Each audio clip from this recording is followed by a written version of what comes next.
Dear students अस्सलाम वालेकुम। उम्मीद है कि आप सब खैरियत से होंगे। एक्सरसाइज नंबर 6 हम कर रहे हैं और आज हम उसकी question number 14 to question number 18 करेंगे। 14, 15, 16 और 17 क्वेश्चन मैं करूँगा, 18 वाला क्वेश्चन आप लोग करेंगे। तो क्वेश्चन नंबर 14 से स्टार्ट करते हैं। क्वेश्चन नंबर 14 की पहले स्टेटमेंट पढ़ लेते हैं। डियर स्टूडेंट्स, क्वेश्चन नंबर 14 लिखा हुआ है, a man left savings rupees 2,50,000 to his wife, 2 daughters and a son. एक आदमी जिसके पास 2,50,000 थे वो छोड़कर उसकी डेथ हो गई है और वो हमने डिस्ट्रीब्यूट करने हैं एक wife, 2 daughters and a son और एक बेटा।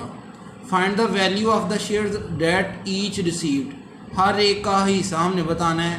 बीवी का हिस्सा कितना है, दोनों बेटियों का हिस्सा कितना है और एक बेटे का हिस्सा कितना है वो हमने बताना है 2,50,000 में से।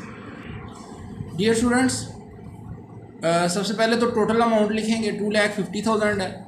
शेयर ऑफ वाइफ फाइंड करना है हमने, फिर उसके बाद और जो बीवी का हिस्सा होता है वो 8वां हिस्सा होता है। तो 1/8 ऑफ 2,50,000, फिर 1/8 को 2,50,000 से मल्टीप्लाई करवाएंगे तो ये हमारे पास आ गया 31,250। ये वाइफ का जो शेयर है वो आ गया, जो हिस्सा है वो आ गया।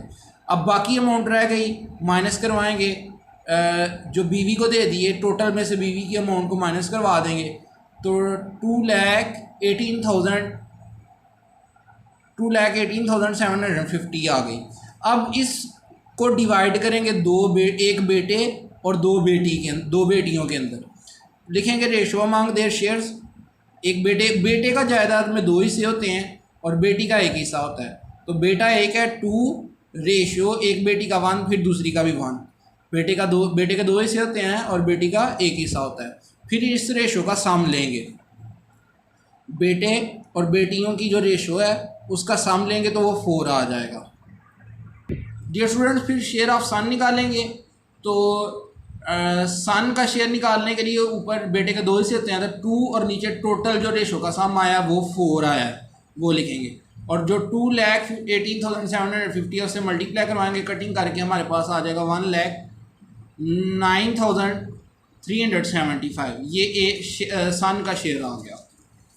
उसके बाद शेयर ऑफ ईच डॉटर, दोनों बेटियों का हिस्सा एक, यानी कि शेयर ऑफ ईच डॉटर का मतलब है एक बेटी का जितना आएगा दूसरी बेटी का भी उतना ही होगा। बेटी का 1 हिस्सा होता है। जो सम आया था रेशो का वो 4 आया था। कटिंग करके हमारे पास आ जाएगा 54,687.5। ये एक बेटी का हिस्सा, दूसरी बेटी का भी इतना ही होगा। क्वेश्चन नंबर 15 की स्टेटमेंट नहीं मैं पढ़ रहा, स्टेटमेंट बिल्कुल है वैसे की वैसे ही है जिस तरह के क्वेश्चन नंबर 14 की है। इसमें ये है कि टोटल अमाउंट जो है वो 7,50,000 है और डेबिट टू पेड है, यानी कि ये वो कर्जा है जो कि उसने अदा करना है, जो आदमी छोड़ गया।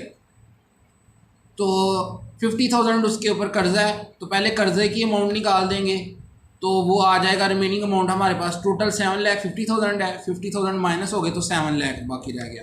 अब इधर बीवी का हिस्सा नहीं है, वाइफ का शेयर नहीं है। हमने 2 बेटे हैं उसके और 1 बेटी है, तो 7 लाख जो है ना वो 2 बेटे और 1 बेटी में डिस्ट्रीब्यूट करना है।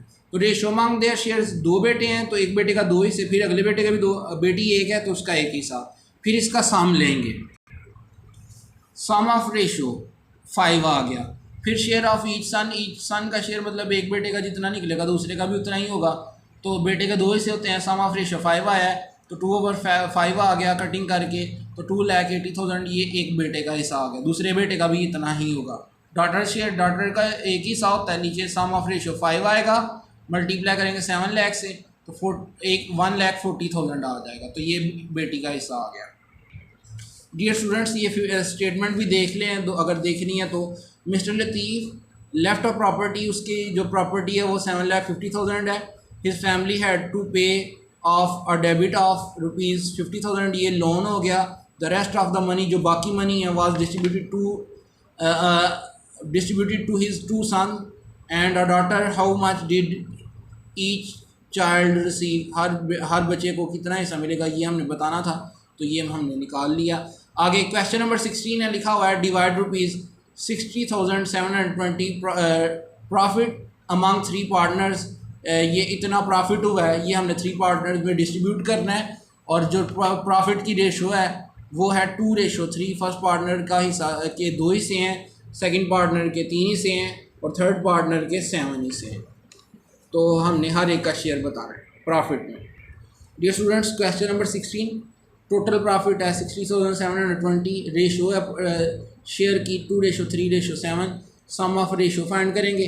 12 आ गया प्रॉफिट ऑफ फर्स्ट पार्टनर के 2 हिस्से 2/12 मल्टीप्लाई, तो ये कटिंग करके 60,720 से मल्टीप्लाई करवाएंगे तो ये हमारे पास आ गया 10,120, ये फर्स्ट पार्टनर का। इसी तरह सेकंड पार्टनर का प्रॉफिट ऑफ सेकंड पार्टनर निकालेंगे, उसके लिए 3/12 करेंगे क्योंकि सेकंड पार्टनर का के जो हिस्से हैं वो 3 हैं आगे। इसी तरह जो थर्ड पार्टनर है उसके 7 हिस्से हैं तो 7/12 करके 60,720 से मल्टीप्लाई करेंगे तो दोनों निकालने हैं आप लोगों ने खुद।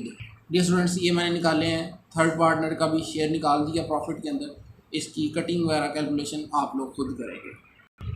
डियर स्टूडेंट, उसके बाद क्वेश्चन नंबर 17 है the angle of quadrilateral. Quadrilateral कहते हैं जिसकी 4 साइडें होती हैं, are in the ratio 3:4:6:7। Find the measure of the angles. हमने हर एक एंगल बताना है और एंगल की रेशोज दी हुई है। क्वाड्रिलेटर जो होती है उसके एंगल्स का सम 360 होता है। डियर स्टूडेंट्स, इसी तरह से क्वेश्चन नंबर 18 है जो कि आप लोगों ने करना है और उसमें ट्राइंगल की बात की गई है। तो ट्राइंगल में 3 एंगल होते हैं और एंगल का जो सम होता है 180 होता है। क्वाड्रिलेटर में 360 होता है, ट्राइंगल में 180 होता है और एंगल होते हैं 3। तो मैं 17 वाला करूँगा, 18 वाला आप लोगों ने करना है खुद। Dear student, sum of angles of quadrilateral 360 होता है, रेशो बिटवीन एंगल्स है 3, 4, 6, 7। सम ऑफ रेशो निकाला 20 आ गया। फर्स्ट एंगल 3/20, 3 फर्स्ट एंगल 3 है, उसकी रेशो 3 है और नीचे 20 आ जाएगा। सम ऑफ रेशो मल्टीप्लाई 360 किया, कटिंग वगैरह करके 54 आ गया। इस तरह सेकंड एंगल 4 है उसका 4/20, तो मल्टीप्लाई 360 किया तो 72 आ गया। इसी तरह थर्ड एंगल और फोर्थ एंगल ये आप लोग खुद फाइंड करेंगे और क्वेश्चन नंबर 18 भी आप लोग खुद सॉल्व करेंगे। डियर स्टूडेंट्स, ये क्वेश्चन नंबर 18 आप लोग खुद सॉल्व करेंगे। डायरी आप लोगों की ये होगी कि आप लोगों ने question number 14 to question number 18 solve करने हैं। एक्सरसाइज नंबर 6 के साथ आप लोगों ने टेबल्स रन करने हैं 17, 18 और 19 ओरल बी और गाजी।